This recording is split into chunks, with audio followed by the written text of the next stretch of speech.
Madame la ministre, bonjour. Bonjour.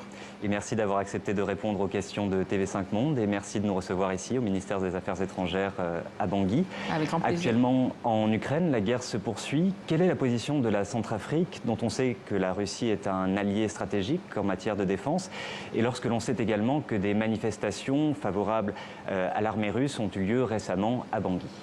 Écoutez, déjà, je pense qu'il est important de rappeler que le monde va mal.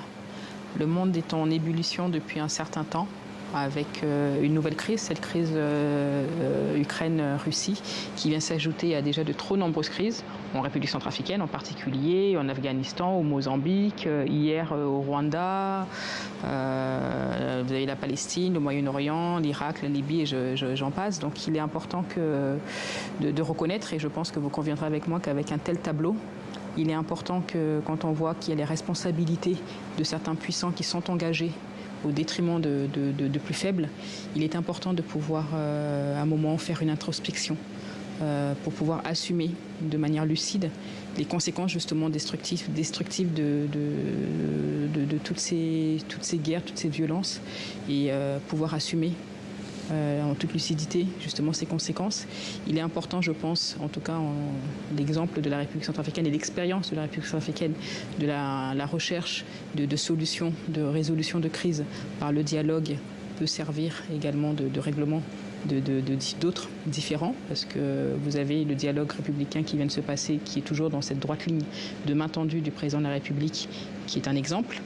Et je pense qu'il est important aussi, et je saisis l'occasion de votre micro pour faire un appel aussi au respect du droit humanitaire international pour tous les réfugiés, quels que soient les différents ressortissants, parce que nous avons aussi, nous dénotons et nous avons des informations concernant les ressortissants africains qui sont dans des situations aussi très déplorables. Madame la ministre, la MINUSCA, la mission de l'ONU en Centrafrique, se plaint régulièrement d'entraves à son travail. Les relations sont en dents de scie, avec notamment l'arrestation pendant quelques jours, fin février, de 4 militaires français. Madame la ministre, que reproche-t-on à la MINUSCA? Écoutez, que reproche-t-on à la MINUSCA? Ce n'est pas des reproches, c'est sur des faits qui sont constatés. Il y a des procédures qu'il faut respecter, il y a des règles, il y a des accords qui ont été signés, donc il nous faut pouvoir justement les appliquer. Je voudrais rappeler que le mandat de la MINUSCA, c'est aussi appuyer la République centrafricaine, les autorités, le gouvernement centrafricain dans la restauration d'un état de droit.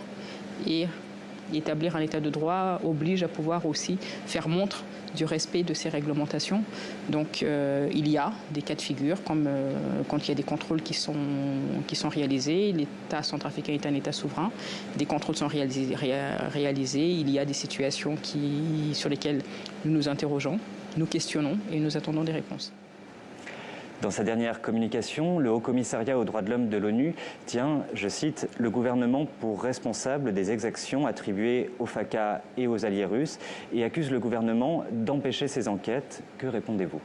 Écoutez, j'ai suivi cette déclaration qui parle de faits de 2021. En tout cas, les autorités centrafricaines déplorent cette obstination à faire fi des crimes des groupes armés. Nous avons l'impression que la crise en République centrafricaine date de 2021. Et je pense que la population, le peuple centrafricain apprécierait de voir la même ferveur du Haut-Commissariat aux droits de l'homme quand il s'agit de cas de torture, de servitude, d'esclavage ou de traite, qui est cette même ferveur à défendre les droits humains, parce qu'il paraît dans la Déclaration des droits de l'homme que nous naissons tous égaux, libres en droit et en dignité. Donc le peuple centrafricain se questionne et questionne le Haut-Commissariat, questionne les Nations Unies, savoir est-ce que la crise centrafricaine a débuté en 2021 ou est-ce qu'elle date de plus longtemps? Est-ce que des violations n'ont pas été commises bien avant? Pourquoi cette obstination à faire fi de la source et la cause du problème centrafricain pour toujours mettre à la barre le gouvernement centrafricain?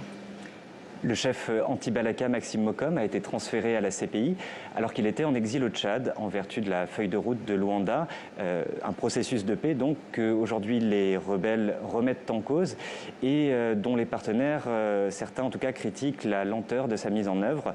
La feuille de route de Luanda est-elle caduque?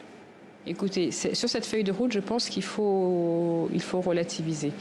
Et d'ailleurs, je ne comprends pas tout à fait la question parce qu'elle alimente un peu, de manière implicite, un discours qui est un peu fataliste sur la situation politico-sécuritaire de la République centrafricaine. Quand on intervient, quand on vient aider un pays qui est en situation difficile, il y a un choix. Soit de venir l'aider à la rehausser, en tout cas rehausser ce pays, soit venir l'affaiblir. Quand il y a un processus qui est en place, nous nous engageons tous.